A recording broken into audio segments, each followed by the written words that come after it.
hello, and happy Halloween to some of us, or maybe you prefer a happy Samhain. My name's Suze Hughes. I am a clinical hypnotherapist, a Reiki master, a crystal therapist, and the founder of the Conscious Crystal Collective. If you don't know me, so hello. And yeah, it's Halloween today. My kids are very excited. They're off, getting their costumes, and they are looking forward to all the sweets. That seems to be the main thing that they care about for this Halloween period. And it's really interesting to me as someone who grew up in the UK in the 90s.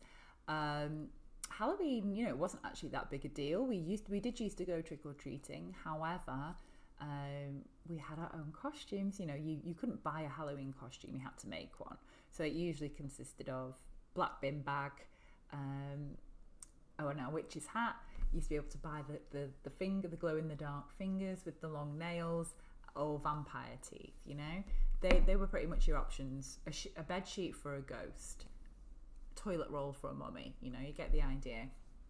Actually, I remember I went to one Halloween party and my auntie coloured in a Rice Krispie in green, and then she stuck it onto my chin.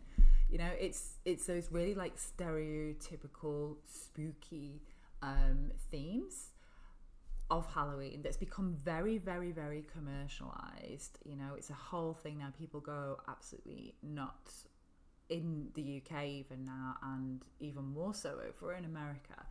And it's interesting, how we can take something and turn it into such a commercialized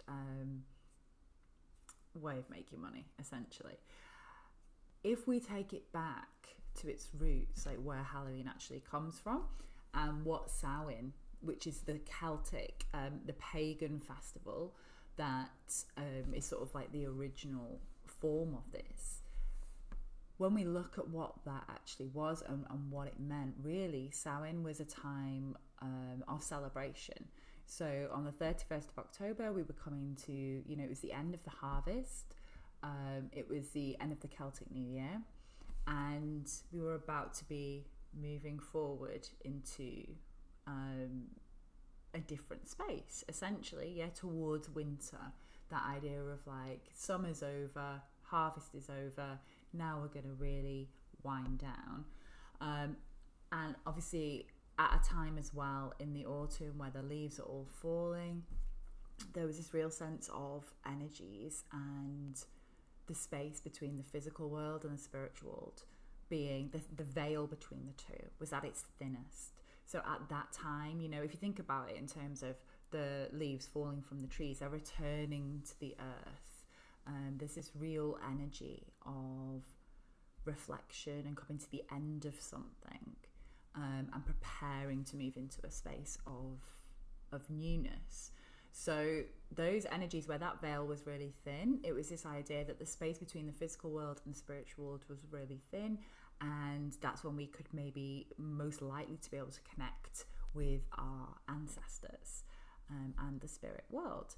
So that's kind of where the spooky element of Halloween comes into it, but it's really not about scary costumes and sweets and trick or treats and all the rest of it. In fact, one thing that we did do as kids was bobbing apples, and that really is a tradition from Samhain. They used to dunk, put apples in the water, dunk for apples, and if you caught one, then you would be guaranteed good luck. It was like a form of a marker of good luck for the future.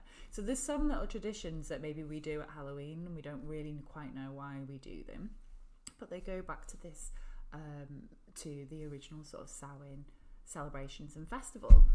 So for us, really, when we're thinking about it, Samhain marks the end of all that. We're moving into the new. And so really what we want to be doing at this time is thinking about, right, well, how can I connect? How can I reflect on what's been? How can I really prepare myself for this period of like nourishment and rest, and tap into my intuition to really connect with what I need at this moment in time?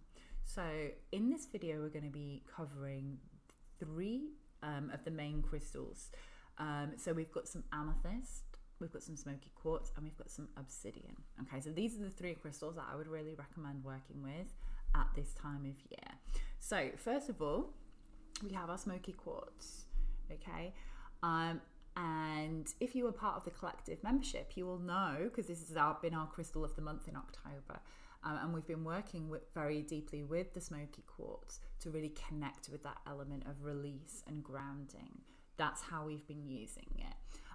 So smoky quartz is really known for its release and grounding properties, helping us, let go of what no longer serves us, and really creating that sort of stable, grounded, rooted feeling to make space for the new energy to come in.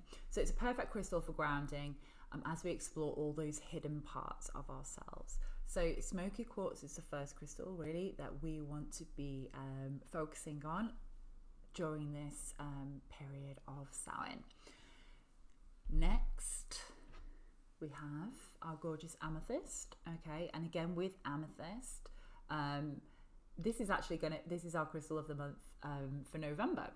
And the reason why we are focusing on amethyst in November is because we really want to be connecting with this feeling of intuition, clarity. Amethyst is particularly good for spiritual connection.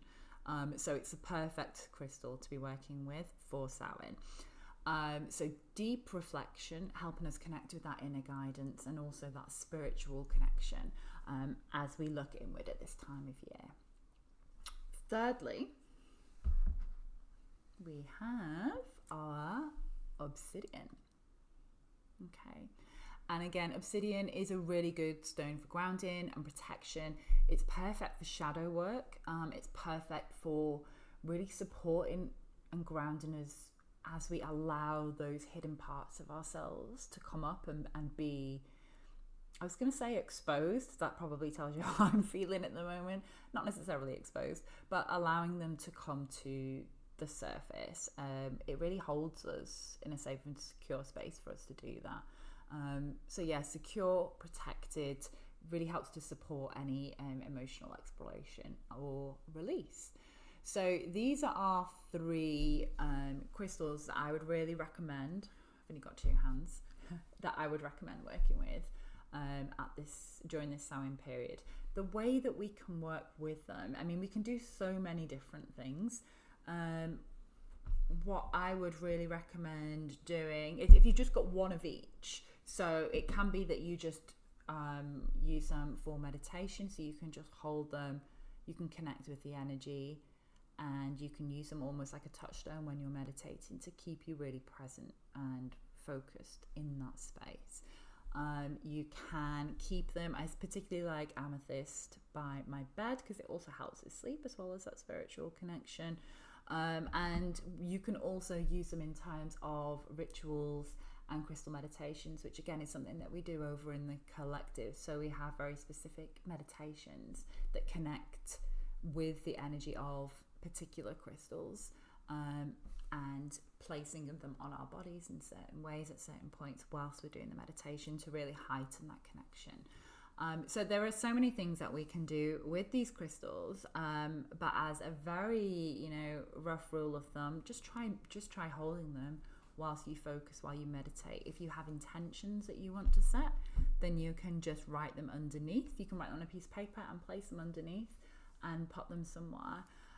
You can keep them at your workspace to keep you really present in this energy whilst we're sort of going through this really cool period of change, essentially. Releasing and really reflecting on what's gone and really getting ready for what's to come, which is it's a really beautiful, exciting time. So there you have it. They're your three powerful crystals to enhance your Samhain experience.